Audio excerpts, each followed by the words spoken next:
Hello gin lovers and welcome back to No Nonsense Gin Reviews with me, Bobby Freeman. Now then, cast your eyes upon this beautiful little fellow here, for this, my friends, is none other than Sipsmith Lemon Drizzle.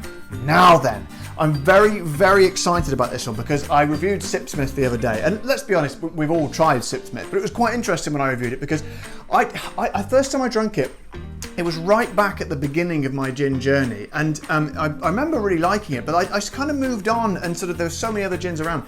Sadly, I kind of forgot it a little bit, and I only came back to it like several years later when I did my review of Sipsmith, which is up there proudly standing on my shelf, and it was amazing. Obviously, I wanted to sort of include it on my channel because it's one of the most popular and well-known gins, but I'd forgotten how truly wonderful it was. It was just like a joy. It was like meeting an old friend again. So I was so glad to do it, and the very nice bit, I know that people from Sipsmith actually do watch these videos as well because they got involved, they commented on it and thanked me and sort of suggested other things as well. So it's lovely to be involved with the old Sipsmith family. So that's why I'm very excited today to try this one, because obviously I love the Sipsmith, and I always say that it's very nice when you have a gin that has some sort of primarily citrus, i.e. orange or lemon aspect to it. I think we've tried a few orange ones recently. I don't think we've tried, the only lemon one I think we've tried was the Malfi con limon up there. Limon? Con limon, I think it was.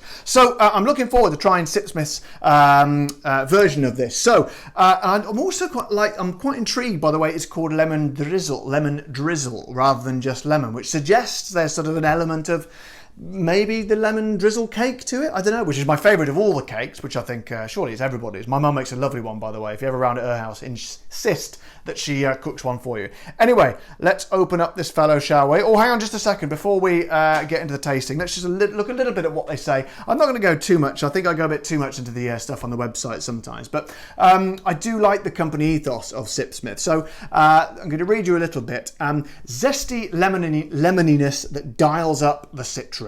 Inspired by the citrus gins of the early 1900s, Sipsmith take their classic London dry gin and layer on sweet sun-dried lemon peel. I don't have no prizes for guessing that. However, here's where it gets interesting.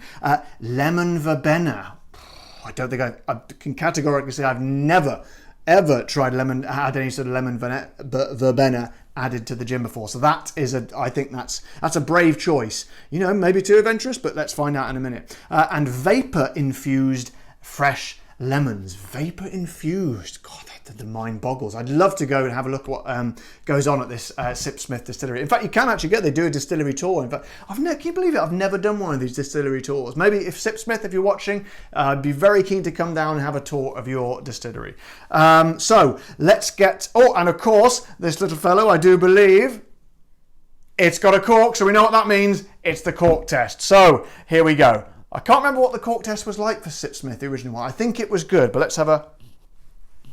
No squeak, but don't worry.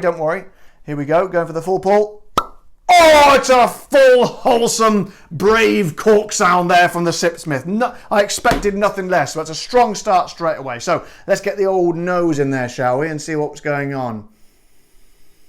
Oh, I think I did a deeper breath than usual there. I went right down into the lungs. Oh my God, I almost feel refreshed already. I could just sit, I think, do you know what? This is one of the, I always sort of say it's a little bit, it's a little bit like kind of pretentious sniffing the gins. That's why I always do it, just for a bit of a laugh. Because I know that I have seen other videos on the internet when one man just sniffs all the gins and doesn't drink any of them. He's like, okay, that one smells like lemon, and there's an air of vanilla in that one, and literally goes on like that for about 10 minutes. It's awful. But anyway, so however, I genuinely think I could. Oh, it's so nice. I could genuinely make a whole video where I just sit here and sniff the gin and tell you about it, but I won't, because it will be bloody boring, no matter how nice it smells. So let's get the old fella in the glass, shall we? Oh yes. I've really got high hopes for this one. It's going to have to be really good to live up to my expectations, because they're pretty darn high, to be honest. You set the bar very high, Sipsmith. So let's get the old tonic in there. I think about that much. Right then, Sipsmith. Oh, put it over there. You can't see it. Sipsmith Lemon Drizzle. Cheers.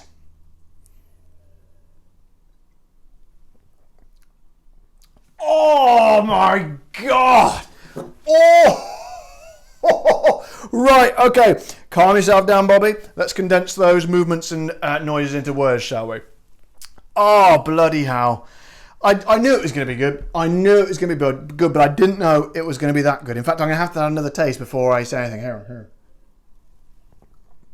Oh my God. Whoa, there's so much going on. That's fascinating, because rather than just being a gin that tastes strongly of lemon, which you kind of think it would be, it is that, but it's much more intelligent than that. It's much more multi-layered. You do get a sense of a sort of a cakey, like sort of biscuity element in there as well. Just the slightest, the sort of faintest hint, a little flutter of it.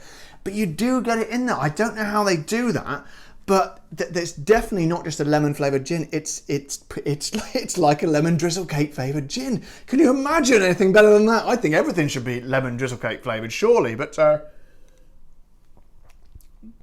oh my God, I could sit here. I could just drink that all day. Oh my God, it's got a sort of a. The lemons, I said in my last video, what was I reviewing for? I can't remember, that very often the uniqueness with a gin comes afterwards in the aftertaste. The first taste is usually very, very similar, but it's what happens when the oxygen gets introduced to it. But this kind of hits you right from the first touch of the tongue. It gives you this kind of, obviously this citrusy lemon burst, but it's almost kind of warm and like comforting.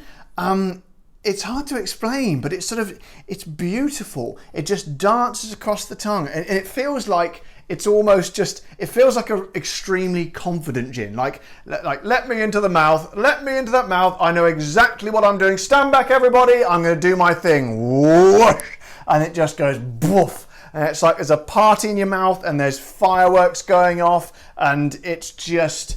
But in a pleasant way, obviously not realistic. Obviously that would be tragic if that happened in real life, but they do it in a very non-painful way, I have to say.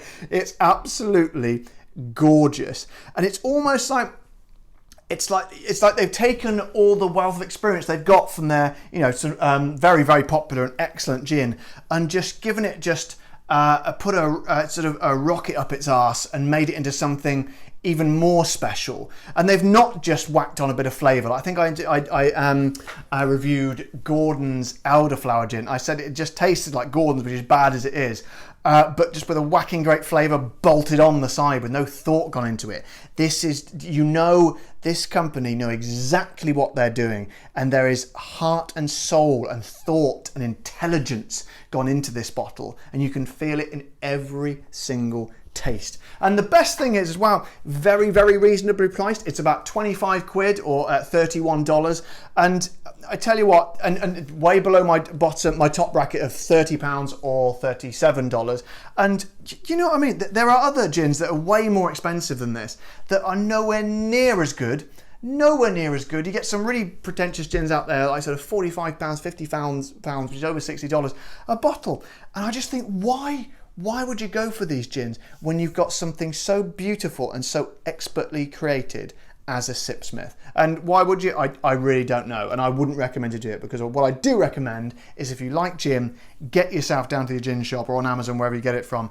Please, please, please get yourself a bottle of this. And there's other ones I'm looking forward to trying as well. They do also do a orange and cocoa one, which sounds absolutely amazing. And they also do a gin in a tin. They actually recommended it to me when I did my other gin in a tin reviews. But I cannot find it. Sipsmith, if you can help me out, I cannot find your gin in a tin, your pre-made, ready-to-go gin. But I'm really looking forward to trying it, because every other one I've tried has been blooming awful. So I think I said at the time, if anyone can do it, it'll be Sipsmith. So I'm looking it's very exciting times ahead for the Sipsmith videos, I think. So anyway, guys, this has been No Nonsense Gin Reviews. Don't forget to smash that like button, as they say in America, or press it very lightly and gently in a very sensible way. And put any comments below if you want to argue with me, or if you want to recommend the gin, and I respond to all of them. And I've got nothing more to say. So I'll say as ever, this is No Nonsense Gin Reviews, and I am Bobby Freeman. I will see you all next time. Bye-bye.